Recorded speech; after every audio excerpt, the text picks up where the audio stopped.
When I was a blue belt in Brazilian Jiu-Jitsu, I was meaner than I am now as a brown belt. I don't have many regrets over the course of my training, but this is one of them. It really started in that transitionary period from white belt to middle blue belt. What happened was, as a white belt, I think most people can relate to this. You can try as hard as you want in Brazilian Jiu-Jitsu, and you're never really hurting people. You can squeeze as hard as you want, you can go for the chokes, sometimes you have the choke, sometimes they slip out, but at the end of the day, you're not even capable of hurting people. However, as I got deeper into my blue belt, I was able to do damage to people. And even within the rules of Brazilian Jiu-Jitsu, I could hurt them. For example, a hip toss throw where I stayed connected to them and I landed on the mat, with my ribs going directly into their ribs. In competition, this is actually pretty cool. Finish it! Finish it! Yes!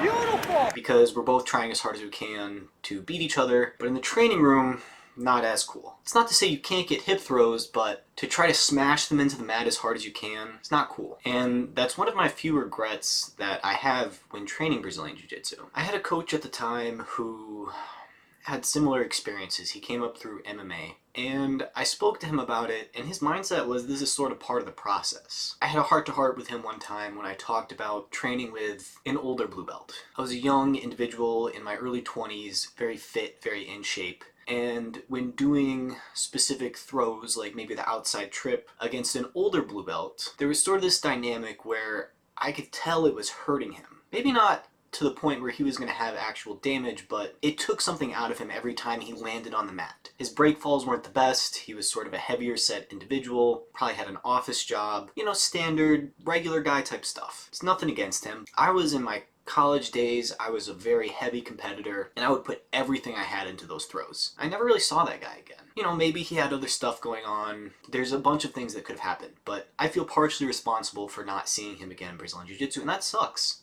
It really was a long learning period where I discovered that I had to hold back sometimes in Brazilian Jiu-Jitsu. Hold back not just for my training partner's sake, but for my own sake. Because I was doing these competitions, you know, I was preparing for a local Naga or something. In the back of my mind, I had it as it's okay to try as hard as you can because I'm preparing for this competition, and it doesn't matter if I smash this white belt, he'll eventually get tougher because of it. There were several white belts, even blue belts who made it through that gauntlet. And it wasn't just me, it was other people in the gym who would try as hard as they could to put the smash on the people, to really give it to them. And it was sort of part of the culture at that gym. Unfortunately, I saw several people drop out. Obviously, there's a bunch of things that could have happened, but I definitely played a part in that, and it sucked. And the reason why this wasn't beneficial for my training is because I was always on the offense, and I was always practicing my A game. It did help me refine some of my more offensive techniques. I learned some counters to their counters, but more often than not, if I was going against a white belt and I was trying as hard as I could on my A game, I could do whatever I wanted to them. And I would rep again and again my #1 submissions, and they'd just be getting smashed into the mat the entire time. And I can't imagine that was fun for them. There's a certain type of personality who enjoys that process. There's a certain type of person who gets some pride out of being one of the toughest people in the gym, who can survive that gauntlet of the upper belts really smashing you. But there's another personality of people who maybe could have had a really long career in Jiu-Jitsu if they were given a little bit more grace coming up through the ranks. Especially in those early white belt days, had I had the knowledge that I have now, what I would have done instead was keep them in that zone of optimal learning, where I can still try my good techniques, my A game, and I might get it once or twice in a 5-minute roll, but really my goal would be to keep them, if their skill was right here, and my skill was right here, I'd want to bring it down to where it's just above theirs. So that way they can rise to the occasion.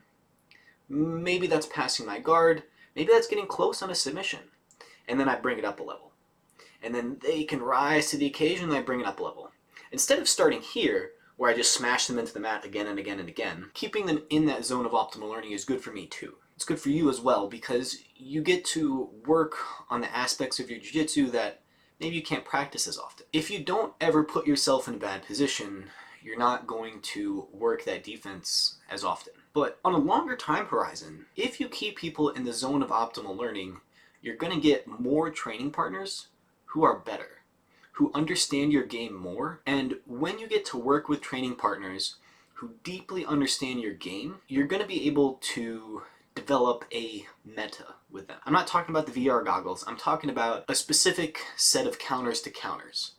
Because you're familiar with their game and they're familiar with your game, that forces you to go beyond what you're capable of. In my favorite book of all time, The Art of Learning by Joshua Waitzkin, when he was preparing for a Tai Chi push hands competition, he's now a Marcelo Garcia black belt, he described the process of working with a judo player where they would record their matches and they both got intimately familiar with each other's game. So when one of them was able to score a takedown or an advantage, that was because they were pushing beyond what they were regularly capable of. When you push beyond what you're regularly capable of, and especially if you have footage of this, you can go back, watch the footage, and break down the exact mechanics of what you were doing. It's not always possible to have footage, but regardless of if you have footage or not, you can slow it down, you can ask your partner, hey, what happened there? Let's break it down for a quick second. You might learn you have a specific set of grips, you off balance in a specific set of way, you have a particular setup that you do that's beyond what you're normally capable of. Then your partner will eventually adapt to that, even if they're a white belt.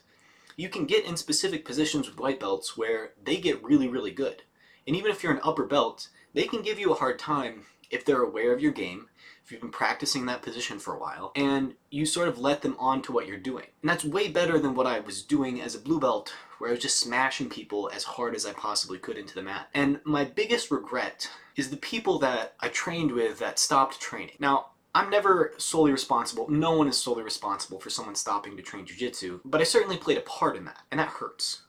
It doesn't hurt a lot, but it hurts a little bit, because I could have, instead of playing a part in why they quit, I could have played a part in why they continued on. I hope if you're a blue belt out there, you take this advice, and you develop good training partners, and you can be the reason why someone continues jiu-jitsu all the way through black belt, as opposed to why they dropped off. If you can relate to this, drop some comments below.